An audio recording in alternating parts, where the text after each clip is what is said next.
Welcome to the Hyper Growth Zone podcast.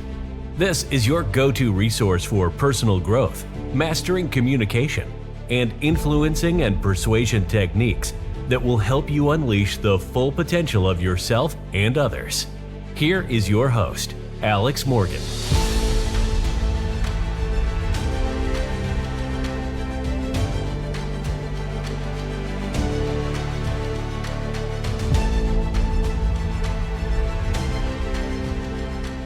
Today, we're joined by Tino Dietrich, a multiple Inc. 500 entrepreneur, certified Mindvalley coach, and soon-to-be author who's on a mission to help high achievers reclaim their lives.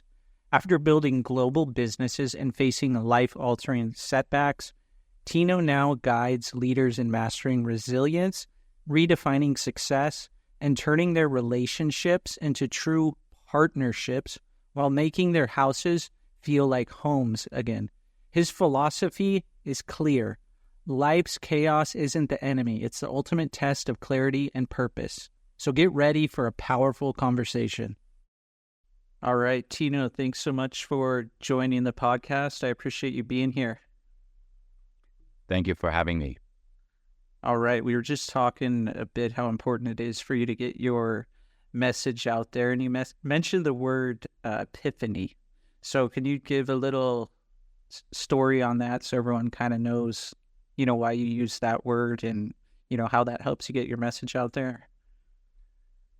Yeah, I guess maybe I would not have that message if it wouldn't be for that epiphany. And for me, epiphanies come in all shape, way of forms. And for me, it was I was sick with COVID.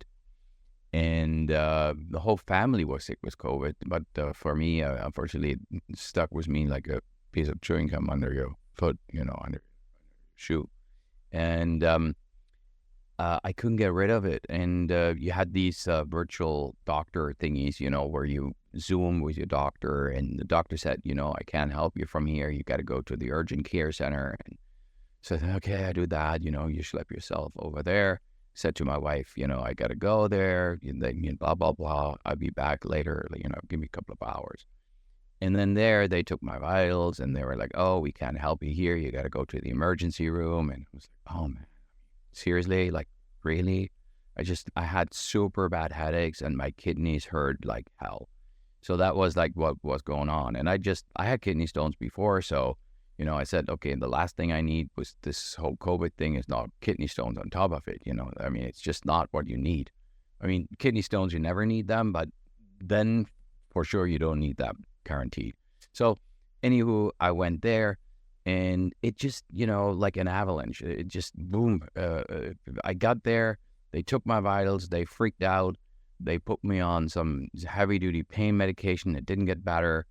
And blink, they put me in the ICU. And I just texted my wife. I said, I don't know what's going on here. Maybe a little longer. And of course it was a little longer than I thought. And I was in the ICU, and they put me on some painkillers. And so I got a little better, but it was seriously bad. And the doctors came, and they said, look, we don't know a lot about this right now, but it's not your lungs, it's something else, and we're going to put you on an ECMO. I didn't know what an ECMO is. I was like, okay, what does that really mean? And I was, in a better mood from a pain point of view, because they gave me all these painkillers. But, from there onwards, I began to realize that I could not go home for dinner that day. And this was going in the wrong direction. And then the doctor said, who do you want to call? And I said, for what? And he said, well, you may not be here tomorrow to call anybody. And I said, yeah, well. So then the priest called me, because, there was no contact. They were all running around in the hazard suits and whatnot. So they gave me a phone there, and the priest called me, and I did not really understand why. And then he's like, hey, do you want me to read you your last rites? And then I started to realize that this was not, Because when a doctor says, well, this and that, you go like, okay, he's got to say that. So, they got covered. But no, it wasn't. And I began to realize where I was and what was going on. And I felt in a very strange place, and started to cry and started to pray. And because I realized that I had a good life. I had a successful entrepreneur, built businesses. I had my successes, I had my failures, and my ups and downs, like the Rocky Mountains. But overall, married, kids. But something was missing, and I began to put together all these pieces all of a sudden. It's like that epiphany. And I'm like, man, no. I got to get a second chance to make a first impression here. That's not how the movie ends. It's like you really, like 24 episodes, you go through them, and then that bad ending, and you go like, no, I didn't watch 24 episodes just for that. And fair enough, here I am. I'm sitting here, and I've done a lot of things besides losing about 90 pounds. So there you go. Thanks for that. I got goosebumps a couple times during that story. So yeah, it's difficult to probably talk about and hear that, but thanks for sharing that. You mentioned you realized, you used the word realize a few times there. What are some of the biggest things you realized? I know you said you want to kind of change the ending of the story. What are some of like the big things that really stuck out that make you think like, wow, it's so wonderful, to keep going? So for me, one thing I realized is that, life is a gift. We're getting, it's a gift. It's probably the most precious gift that you ever get. If you don't treat it that way, you don't deserve it. And probably if you don't treat it that way and you don't deserve it, it may be taken away from you. You're probably getting a few warning shots. I did get them. I did ignore them. I was like, no problem. Like we all are. Like, I got this. And you got nothing. You're super tiny, unimportant. Not even the most important people are really important. How do you matter in 10 years, 20 years, 50 years, right? What do you leave behind when you're gone? And those are the things that I started to ask myself. And I said, who matters most to me is my family, my kids, my wife. And if I'm not there anymore, what will I be remembered, and for what? What did I do? And I realized that we're here on Earth and we have a purpose. Everybody has a purpose. And it's not like, my purpose is to be a good father. That's not a purpose. That's not purpose. That you have to do. That's something completely different, and we talk about it maybe a little later, because that's really what I'm working on. Not for myself, but for man. And anywho, so if you don't understand what your purpose is, you got to find your purpose. There's a great concept the Japanese have called ikigai, and it summarizes everything beautifully. So find your ikigai. Find what you do, what you love to do, what people need you to do, and everything begins to fall into place. How did you find your purpose then, specifically through that? Did it just kind of come to you at one point through this, or did you already? It's a process. It's a process. It's not like it's not a light switch you turn on and off. It's not like, okay, here's my purpose. And it's not like life is a box of chocolate. You got to try a few and see what you like, but you will find. And for me, being, a little older, I think it's easier to reflect on things. If you're 20, you're still experiencing so many things, and you have so many things in front of you. If you're 30, 40, 50, you go down the path, you learn more. And I think for me, it just became clear. And maybe someone else gave my hat a shake and said, here you go. This is what your purpose is. And I'm like, okay, thank you. So here I am. I got it. I now know what my purpose is, and I'm, doing what I have to do. And I love it. It's good. It helps me. It fulfills me. It gets me pumped, energized, and it's good. So do you then help other people find their purpose too, or how do you use that purpose to kind of help others then? Well, I mean, my goal is to help men, primarily people, men, who are what I call high achievers, business owners, entrepreneurs, people who can relate to me, me being in that bullshit lie of work-life balance, stuck in there and tossed around and run around like a chicken with no head, and you think you're on a great track until you realize you're not. And most of the times it's too late. It's like you wake up in the morning, you have the flu, and you're like, shoot, I should have worn a sweater last night, right? Yeah, no, but now it's too late, So should have, could have, would have is not helping. And that's what I do. I help men to really build the best relationships, starting with the one they have with themselves. That's awesome, because with some of the work I do too, a lot of people want different relationships. However, they haven't really designed that relationship that they have with themselves first. Because then when even those people are in front of you, that could be great relationships, you might not even be ready for it because you're not ready yourself. So how can you get someone, let's say, ready for, that, or build that relationship with themselves? What are some of the things that you would recommend? First step is you need to understand where you are. I always compare that with a GPS. People are like, I know what I want. I know what, you know nothing. And the first thing you need to understand is that you do know nothing. And when you're there, we can start. Then you're ready. Until then, it doesn't make sense. It's almost like you run around, you call me up and say, I got to go to the airport. I can't help you. I don't know where you are. I don't know what city. I don't know what airport.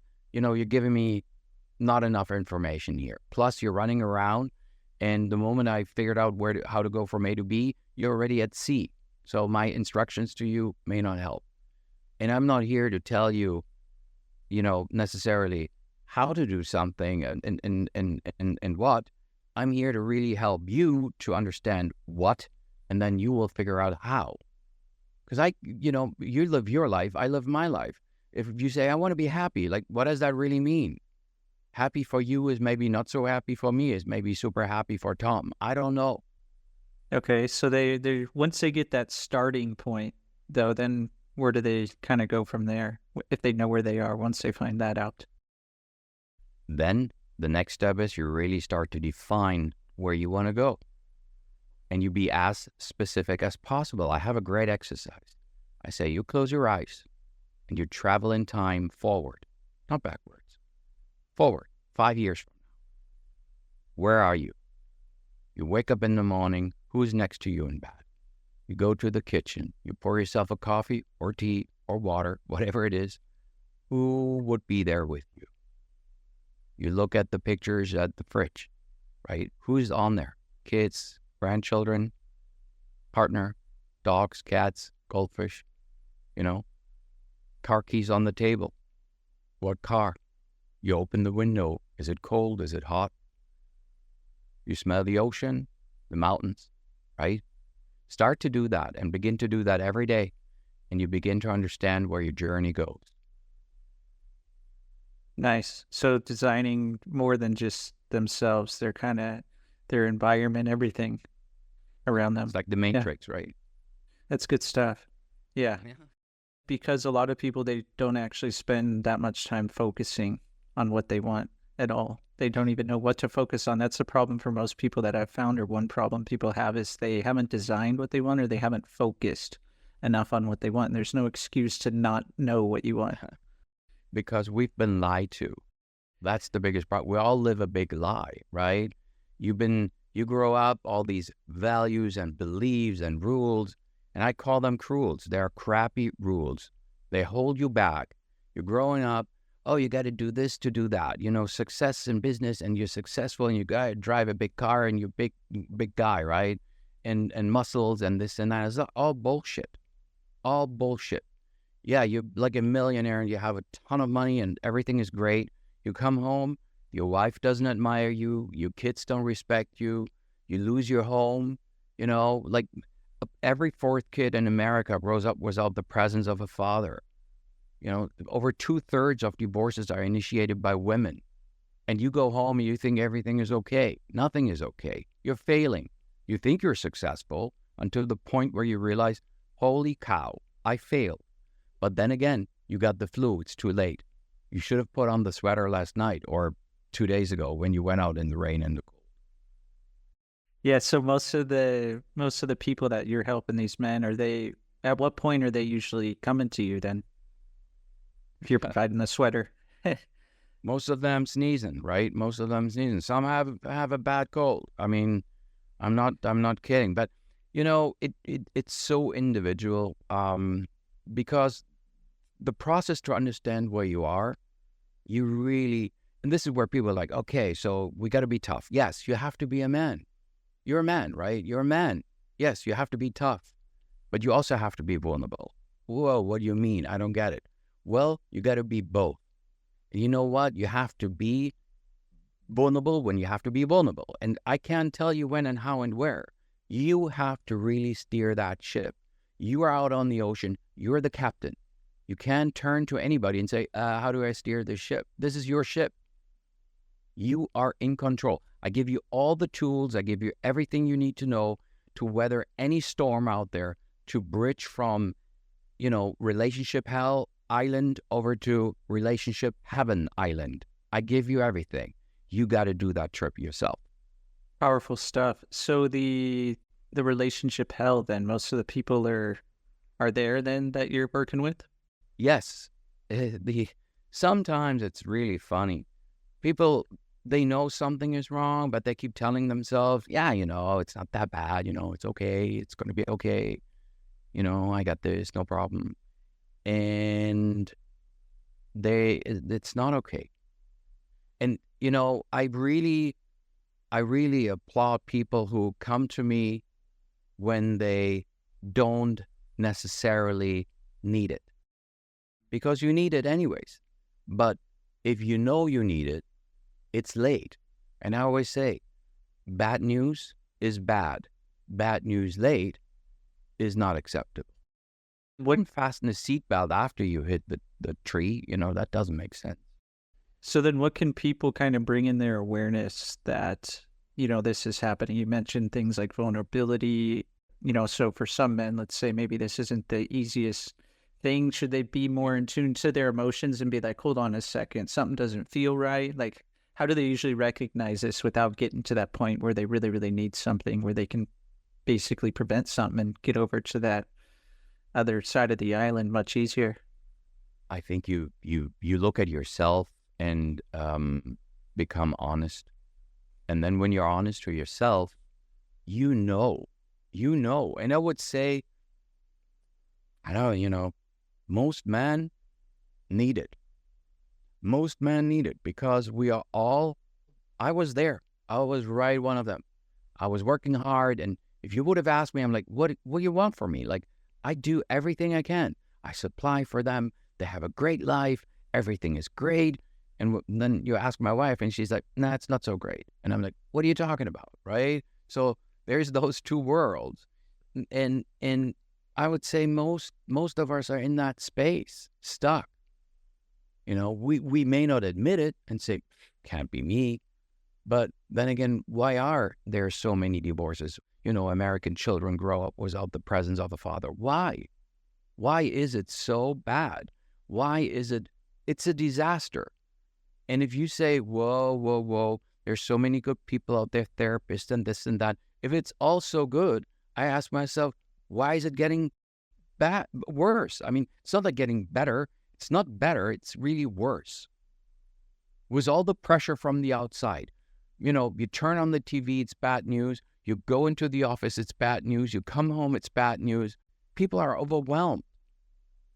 There's so much shit going on that you have to cope with as a captain of the ship. It's like everybody wants a piece of you. Yeah, that is true. So then how do they know then you said kind of why is this happening? Do you have any insights on why things may be getting worse, would you say, instead of better? And how can we make these things better? I'm kind of curious about that.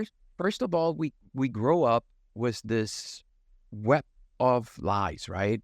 You got to do this. It depends how you grow up. I don't know. Everybody grows up in a different way. I grew up with a single mom. Other people grow up with, two parents, whatever. But that really shapes a lot of how you think and, how you act and so on and so forth. So you really have to understand all that. Get clarity. That's what, I'm writing a book. I'm going to publish it soon. It's called Get Unfucked. And it's not unfucked. It's unfucked. Talking about fuck and clarity. Get that clarity in life. And once you have clarity, you don't have to have full clarity, but a little clarity in front of you, you can make a next step. So you don't fall down the cliff. Because if it's totally fucked up, you may take that wrong step in the wrong direction. And that's what you have to do. Sometimes it's baby steps. I have people that I work with, it takes a long time because they got so much shit in their life that they have to work through, where they're like, oh man, I didn't know. And I'm like, I didn't know either, but welcome to the club. Yeah, I agree, because a lot of people I work with too, they've had some of the same problems pretty much their whole life, and it might not be their fault. They may have got this from somebody else. However, now that you notice it, it's kind of time to, do something about it. So, and it's if great. you don't, then it is your fault, just for the record. Yeah. Okay. If you know and you don't, and people do that, don't ask me why. They kind of ignore it. I always say you're like a child. You close your eyes and you think you become invisible. It's not working that way. Well, at that point, I think we have two choices. Once you know, or you kind of think like, okay, I have this problem, I'm at least aware of it. You can either make excuses about it, or you can think about what results am I going to get. But now you're talking about that big lie, right? Making excuses. That we're like, now everybody's like, it's totally fine. It's okay. It's not okay. It is not okay. So don't start to excuse what's not excusable. I don't get it. And you think that people are happy, but they're not. They're just, they're like zombies running around, they get numb and end up alone. And then they ask themselves, why? I've done everything right. Well, no, because you wouldn't be alone if you'd done everything right. It's very simple. Yeah, I think you mentioned purpose earlier. I think one of the purposes as people, mentioned help men, people. One of the purposes is obviously to, connect with other people. I mean, I think that's one of the things that we're truly here for. I mean, we're on this planet. It's made for us. We can breathe easily, no problem. So why not interact with the other humans that are here? So how can someone then, build these really good, relationships and start connecting with people after they know about themselves and they have more clarity? What's kind of something else that they can do, would you say? So having had that near-death experience, I do, for whatever reason, you meet other people and they share openly, how it was before and after and what changed and whatnot. And I don't think you have to go through that to come to the same revelation, to that clarity that I got to, and others who went through a similar situation, from car accidents to you name it. It really is that gaining clarity about who you are, who you truly are. And people too fast say, I know. No. Ask it like many times. Go through that over and over again until you're really, really there. And then take a next step. And I do believe that people then will also understand who plays what role in their life. Because again, understand that the people who surround you, society, will shape the person you are. Your thoughts, your behavior, influence them. I had to clean my closet drastically. I had to get rid of a lot of people. I did understand they're not good people in my life. There may be good people, but not for me. It's not easy. I'm not saying that's an easy process, but that's why I say let's build a community, right? That's why we are here as a community. You're not alone. You can do it on your own if you want to. You can do it with us. It's all good. Okay, so you're building like a community of men who can then help each other build relation. Okay. Yeah. And how does that work? Just so if anyone's listening and is interested, they can learn a bit more about it. Yeah, I mean, I would say the easiest is to go and reach out, go online and check us out at dietrichinstitute.com, and we have a landing page for you /HGZ,